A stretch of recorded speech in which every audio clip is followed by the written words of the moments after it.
All right. Well, great role play. Yeah, so, you don't have to worry about memorizing it all, by the way. So I literally took my training manual with me for like the first couple months, honestly. So after doing it like a couple times, like I did go home and read over, and after doing it like 5-6 times, like you get really good at it, so I didn't have to look at it too much, but customers appreciate it. I usually just would say like, hey, I just started recently, do you mind if I use my notes? And they would always say, no, of course not. So then I would use my notes, and it was great because I got a brain fart. I could just kind of look down, and you'll also always be adding like new things into your training manual. Like you'll always be learning new stuff. You might hear one of our representatives say like a really good one-liner at the team meeting, and you'll take it and add it into your presentation. And since that part's new, you might have to look down for that part. So this is like your training manual is really a work in progress. This is your presentation within a month. It should look different than all the openings that it has right now. And then 6 months down the road, it should be like covered with writings and highlighters and all kinds of cool stuff because you want to really beef it up and make it your own and have fun with it. So you never have to worry about memorizing it all. You can take your notes with you forever. So go ahead to page 2 here, and we're going to go over the disadvantages of common knives. And so we transitioned. We said, so let me show you where they got the idea for common knives. And then we say, does this drawer look familiar to you? And then we would flip to the junk drawer right here. And of course they say yes, so all of your customers have a drawer just like that at home, the typical junk drawer.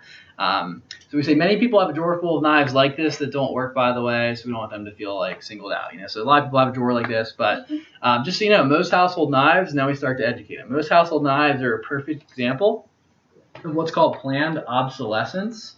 So obsolescence, you pronounce that like adolescence. So adolescence, obsolescence.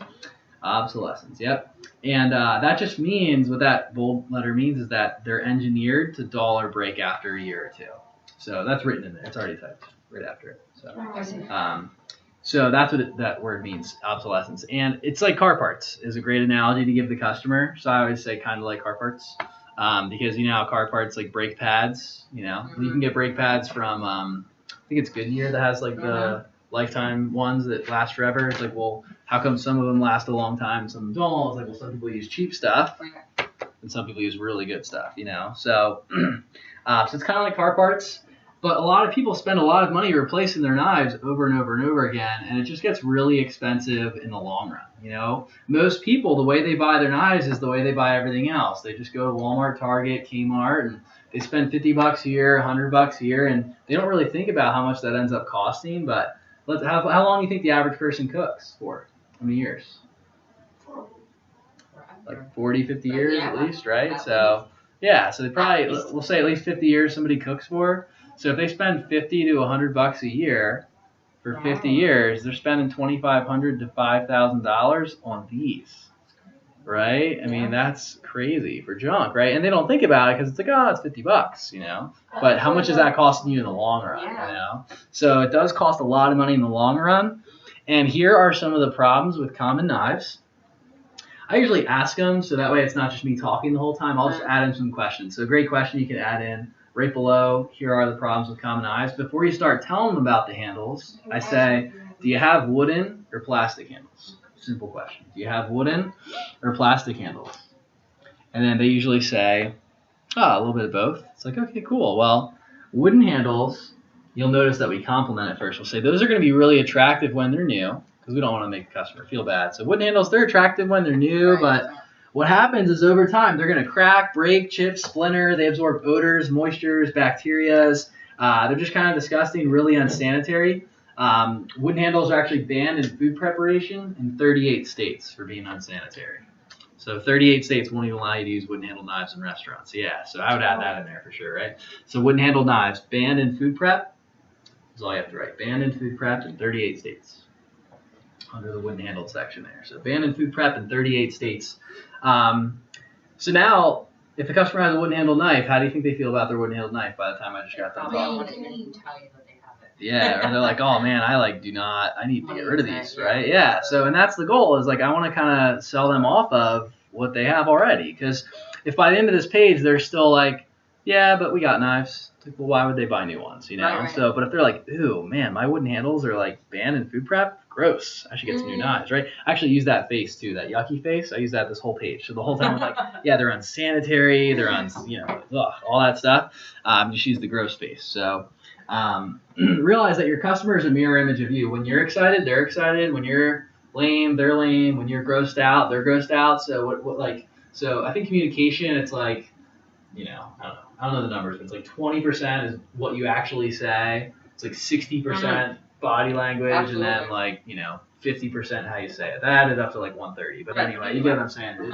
The way that you look and the way you say things mean way more than what you're actually saying. So it's just important to keep that in check as you're going through this page especially. So when I move into low-grade plastic handles, once again, a lot of people have plastic handles. So I don't just say, oh, those suck, Mrs. Jones. No, I say, yeah, those are sanitary, which is good. However, and then I go into the bad stuff. I'll say, however, they're usually glued on. So a lot of times they're going to loosen. They're going to come apart. They're the most dangerous kind of handle because they're really slippery when they're wet. Plus, they can melt easily in the dishwasher. They break easily. I usually use this picture to help out too. So like there's a melted handle right here. And you'll see that a lot. I actually have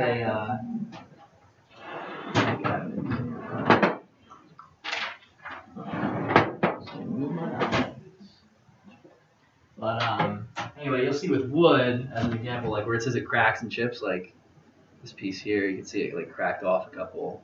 Starts to flake like that, So, and that's just kind of what happens over the years. And then this one, like the rivets are starting to be exposed, which means like stuff will get around there. A great example of a bad wooden handle. You can see this one's faded, but this one in the drawer. So I kind of use both. It has like mold and bacteria right around. You see that green? That's literally mold and bacteria. So that's why wooden handles are really gross. So you kind of use both pictures to help you out here to really get fitted with the customer. And then it's not construction knives. It's the construction of most knives is the third one there. So the construction of most knives have a partial tang, which is the steel in the handle, which means the blade, you can see it in the picture, it only goes halfway through the handle like this. So the blade only goes halfway through, which means only the front rivet is really holding the blade in there. So if that one rivet pops out, really dangerous. So it says these are like really dangerous. A lot of times people use brass, that gold metal there. Brass is really soft, so it can pop out really, really easily. I can't tell you how many times I've seen customers where like they don't even have all the three anymore. There's like a hole here in the middle, which means totally all the wood's exposed, and wood usually rots from the inside out, so it's just nasty. So, and then we jump up here to the carbon steel. So carbon steel stays sharp, but easily rust and corrode. It ends up looking like that. So they're not really popular anymore. Then there's stainless steel like this. Stainless steel is going to resist rusting and corroding, but it's a really soft metal, so it goes dull really, really quickly, which is why a lot of people's knives aren't going to cut that well. They look good, but they don't cut. And what's a knife for?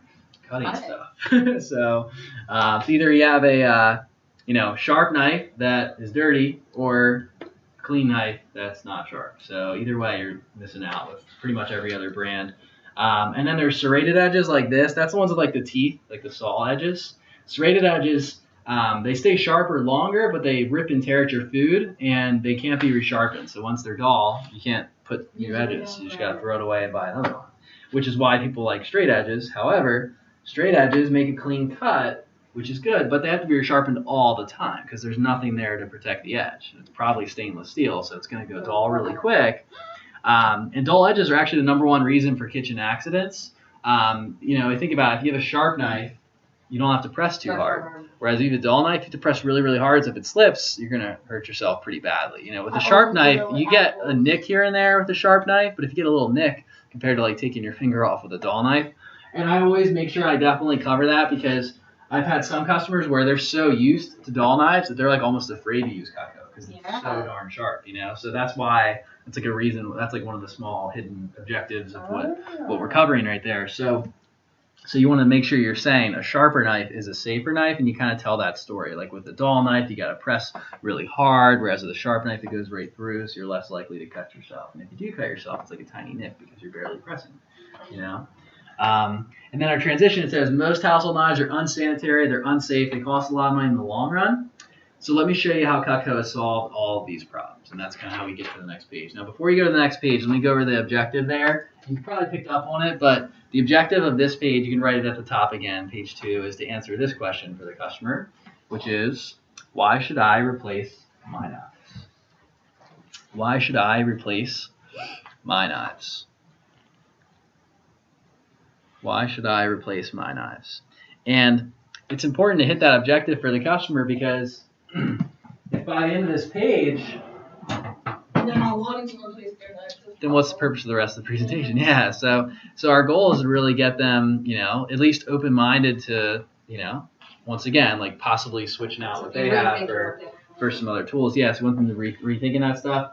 And this page is really important because it really creates the need for our product. Like, most people think their knives are fine. Right. Their knives are good enough. Knives aren't something that are like super important that you need to be considering replacing all the time. It's not like you're walking through the park one day with your husband and you're like, hey babe, we should probably get some new knives soon. It's like, that's not a common thing. So what we do here is we really create the need for Cutco like on the spot. So we might have showed up and they might have been like, yeah, I got knives in the drawer, I'm probably not going to get anything from this kid. Like, that may have been the thought that they had on page 1. But now by the end of page 2, they're like, wow, we do have knives, but our knives kind of suck. We should probably get some new ones. We're going to hit that home a little bit more when we do a comparison on the rope on the next 2 pages here, and we'll do that in a second. But this is like the stepping stone to getting to having the customer feel open-minded about replacing what they have. If I end this page, they're like, yeah, but our knives are great, so I'll just kind of listen to what this person has to say, But we want them to really be open-minded the whole time. So keeping that open mind is important. You'll see how we're doing that. Kind of like on the first page, like opens it up, and then the second page, like really gets them thinking about it, So go ahead and practice that same thing. Why don't you go first this time, since you went first last time. Yep. And you'll just go from the transition all the way down and use the blue book to help you. So when you get to the wooden handles, point to the wooden handles and point to the next one and have fun with it. And great job.